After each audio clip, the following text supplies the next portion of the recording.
If you have been paying attention to the news about what is happening in American universities and how that behavior is spilling to the rest of our institutions, you might be wondering how everything started.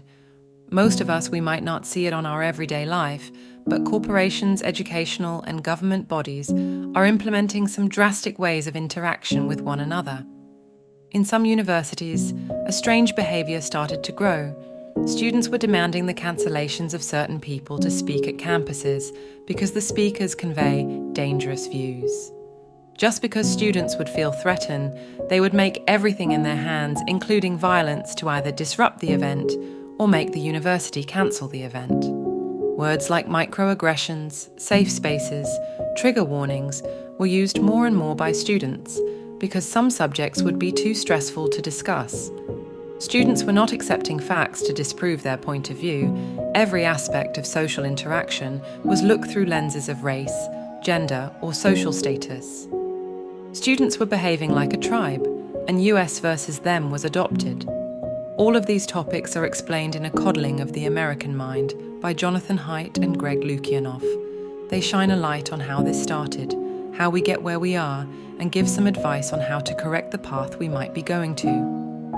You would expect that in universities, this type of behavior would be the last place to display. Universities are the place for debate. See new perspectives on ideas that you might have. Change your mind on some things that you are wrong. Collaborate with peers that might have the same views as you. Being exposed to new ways of thinking to become a better person and help society to grow in a better way.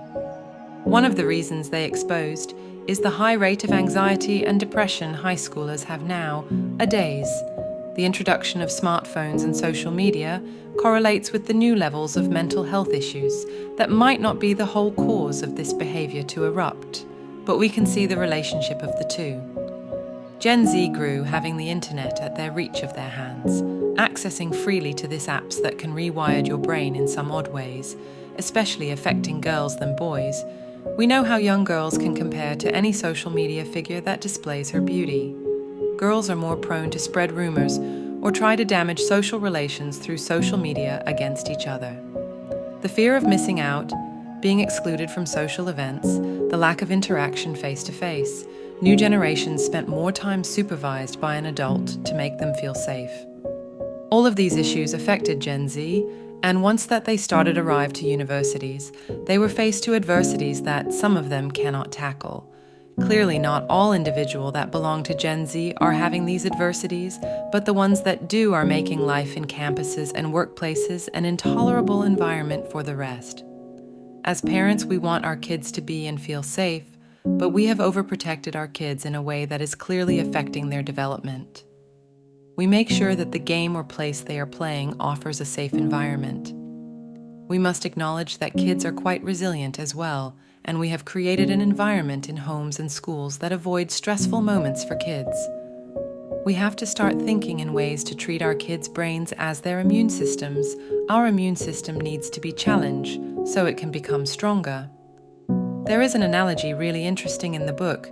As you might know if you are older, peanut allergy was not very common. In fact, I never met anybody of my generation with a peanut allergy. Then it was a big shift. People started to worry about this type of allergy. Schools and parents started protecting kids from peanuts. A study made in 2015 recruited 640 infants, 4 to 11 months old. Half of them were told to their parent to avoid peanut and peanut products. The other half were given peanut butter and another peanut product, advising the parent to feed their babies at least 3 times a week. After turning 5 years old, doctors tested them for this specific allergy, and what they found is that from the group that had no contact with peanuts, 17% developed an allergy. The other group, just 3%. As our immune system needs exposure to different viruses and bacteria to become stronger, we have to make sure our kids, according to their level of development, face risky and uncomfortable situations. A fascinating story is also told in the book about Lenore Skenazy. She wrote an article on the New York Sun about her experience with her son. Izzy was 9 years old when he asked her mum if he could ride the New York subway on his own.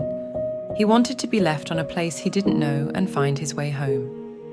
Lenore agreed to it, prepared Izzy with a subway transit card, a $20 bill, and a subway map. After 45 minutes, Izzy arrived home, happy about his experience and wanting to do it again according to the article. Authors believe that we have to give some independence to our kids. Times right now are safer than before in some areas. Of course, there are dangers outside, but we have to advise kids, for example, not to go with strangers. You can ask something, but never go with them. Be aware of their surroundings. Teach this kind of skills to prepare them for the world.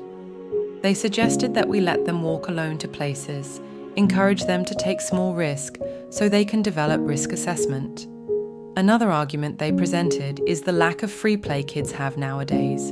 Growing up before internet, and of course social media, kids were outside with friends unsupervised. Currently is rarely to see unstructured outdoor games play by kids. This is essential according to researcher Peter Gray. This is how we develop better social skills. If there is a disagreement, they can work it out, teaching them cooperation and how to resolve conflict. But it has to be unsupervised. They will seek the help of a third party to resolve the conflict for them, creating moral dependency. Currently, kids in middle and high school spent most of their time looking out screens. They are not experiencing normal social interaction. We as parents need to come together and talk to school staff to try to avoid social media, to keep attracting the attention from our kids. If a single kid is not permitted having social media, it is going to be tough. Keeping it that way, the argument would be, all of my friends are on them, so why not me? So it would be more productive to band out as a group of parents and having them joining this movement so kids would not feel left out. It is hard to teach character to kids and teens by just talking about it. They need to experience hardships. They need failure to learn resilience and perseverance, experience unfairness to know how to treat people and seek justice. Whether we like it or not, our children will experience that and much more. So as a parent, we have a responsibility to not prepare the road for our children, but prepare our children for the road.